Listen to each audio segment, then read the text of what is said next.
drinking too. Pew kept all his earnings in the bank in the shoe.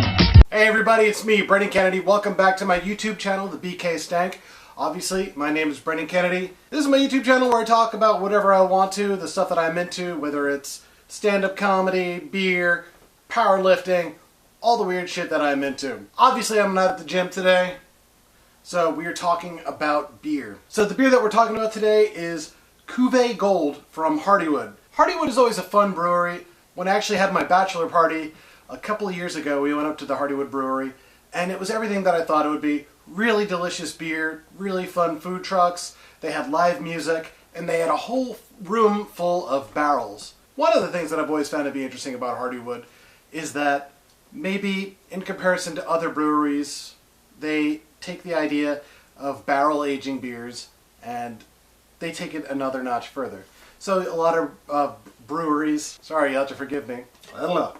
I've already been drinking, it's New Year's Eve. A lot of breweries, maybe if they have like one or two special beers every few years, they'll barrel age them. Hardywood, on the other hand, it just seems like half the beers they make end up in a barrel. Whether or not that's a good thing, I think depends on the beer. Sometimes if you're making a beer that has a lot of really bold flavors, that time in the barrel can kind of smooth those flavors out, and it can kind of complement some of the other flavors, because oak by itself has compounds called vanillins that give whatever is aging in that oak a lot of vanilla flavor, a lot of like aromatic qualities, and those vanillins are what make bourbon and other whiskeys so interesting, in my opinion. Obviously with whiskey there's other things besides the barrel that are giving it flavor, but I think the barrel is what kind of like polishes it and gives it that finishing touch. So a lot of Hardywood beers are done in barrels, and so I've had some that were, the barrel was maybe like a little bit superfluous. Okay, well, check this out. First of all, you're throwing too many big words at me. Okay, now, because I don't understand them, I'm going to take them as disrespect. Watch your mouth. It didn't really make or break it. Like they put out a gingerbread stout that is full of wintertime spices, and it doesn't necessarily need to be in a barrel, but it doesn't hurt.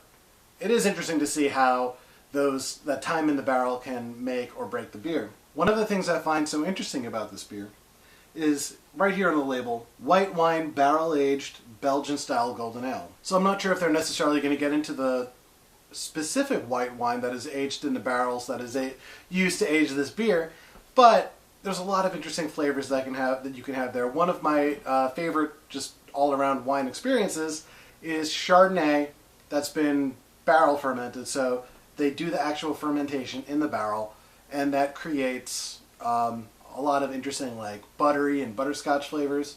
A lot of that vanilla flavor kind of complements all the other flavors. It smooths out some of the bright acidity. So barrel aging definitely has like a big impact, and it's not necessarily something that works for all white wines. Probably a lot of Pinot Grigios wouldn't benefit from being in oak, because Pinot Grigio, if you've had it, is a lot more mild. It's a lot easier. It's a lot smoother. I don't want to say it's watered down, but compared to a lot of other wines, it's not as intense and therefore would not benefit from barrel aging. So, with this beer, it's got its own beer flavor. No shit. And it's got the barrel flavor. And that barrel has picked up some of the flavor of the white wine that it was aged in. Let's read the bottle real quick. Hardywood Cuvée Gold artfully blends the elegance of wine country with the gentle and balanced characteristics of a traditional Belgian-style ale, golden ale, combining both young and mature vintages aged in freshly emptied Sauvignon Blanc barrels. Cuvée Gold offers light earthy aromatics, a subtle sweetness, and a hint of toasted oak that are delightfully dry and delicate on the palate, with lasting grape and stone fruit undertones. So that sounds really special. Especially, Sauvignon Blanc is a grape that can be very bright and crisp. A lot of the examples that come from New Zealand are so bright and crisp, people describe them as being grapefruity, so they can get really, really tart. So it'll be interesting to see how that flavor overall translates to the beer. So let's go ahead and open it up. This takes forever.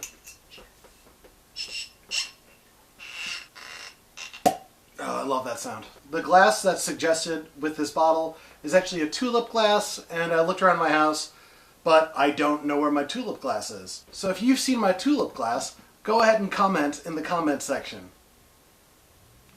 So that's really interesting. One of the things that I always think of with Belgian beers is that the yeast is the dominating flavor thing. So it's the yeast is what is the most unique part of the flavor of a Belgian style ale. So a lot of times you get like really clovey, a lot of banana type flavors. So if you ever have like a Hefeweizen or a Belgian wit, that is a really common example of like what kind of flavors you can expect from those Belgian ale yeasts. So this has a lot of that going on already. I'm really excited to see how it pours. So it looks like there's good carbonation. It's almost champagne-y, but I thought there would be a little bit more head. Maybe I'm pouring it really well. As you can see, gold, maybe a little bit hazy, which I don't give a fuck about as long as it tastes good. Go ahead and give it a smell in the glass. You definitely get a little bit of that kind of Sauvignon Blanc character coming through immediately just from the smell. And then you also have that kind of vanilla, clovey flavor from the yeast. You don't really smell much hops at all. I would say you maybe smell a little bit more alcohol, which when this one is coming in at, this is coming in at 9% alcohol.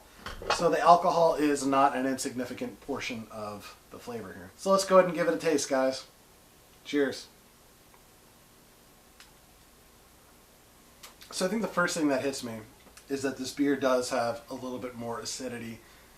Specifically, it has a little bit more of that kind of Sauvignon Blanc flavor. While it's not outright grapefruit in your face, there is a little bit more acidity to it. There's more than you expect. It is almost kind of like there's almost like a hint of orange juice in there, which is a really weird descriptor, but that's just how it tastes to me.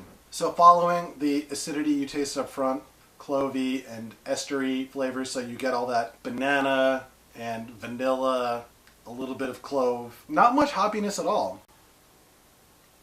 Also, I'm trying to taste while I look away, because I feel like that's really creepy to do to somebody, to just hold eye contact while you're drinking. It's way too intense. So I don't want to say it's on the sweet side, but I would say that there's a little bit of unfermented sugars in there.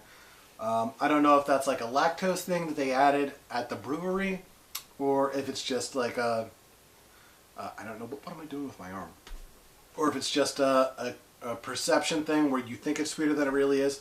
Oftentimes people say that alcohol when there's no other flavors present, actually has a little bit of a sweet taste. So that could be what I'm tasting here. For being 9% alcohol, this is not very hot. It's when that moment where you exhale and you can taste the alcohol still, or it's where you can feel it burning as it goes down. This is exceptionally smooth. I would say that the time in the barrels actually really did smooth out the alcoholic nature of this. 9% alcohol, you don't know it. I mean, it's very full flavored, but it's not particularly hot. I think Hardywood made a really good choice here. I think in general, white wine barrels, as we see here, they do preserve some of that. I guess if you have Sauvignon Blanc in them, they do preserve some of that just bright, vivid acidity. And so when you think about that, you think about what kind of beer would actually marry well with those flavors. Belgian-style golden ale is really good because you already have a lot of those really heavy fruit flavors coming through, and a lot of those spices, like I was talking about, your citrusy, vanilla, clove flavors already coming through as part of the Belgian-style golden ale. And let's not forget the coriander that is added, which is already kind of citrusy and lemony. So when you put all those things together, you get a really good package. I was actually kind of thinking that maybe Hardywood is a one-trick pony, that having bourbon barrel aged bullshit was just kind of getting tired. But I gotta say, I really like what they did with it here. I don't know if that makes me just, easily pleased, but fuck it, it's beer. It is actually very surprising for how alcoholic this is, how easy it is to drink, because I don't think I'm pounding it, but I'm putting a dent on it slowly but surely. One of the things that I do worry about, though, is what the long-term impact of this barrel craze with beers is going to be. What the general impact on trees is going to be. But hopefully that's something that they've taken into consideration. It does seem like they're trying to put their beers into as many different barrels as they can, but so far it works. Personally, for me, as much as I enjoy this, and I do enjoy it thoroughly, I would like to see Hardywood maybe experiment with a few other variables. I mean, let's not forget, you have 4 main ingredients beer is going to have. You have barley, yeast, water, and hops. Sure, you can age it in a barrel. But I think with those 4 other ingredients, there are so many things, so many other different variables that you can experiment with. And putting it in a barrel is fine. It's delicious. Don't stop doing it. But what else can you do? So Hardywood, I gotta offer you that challenge.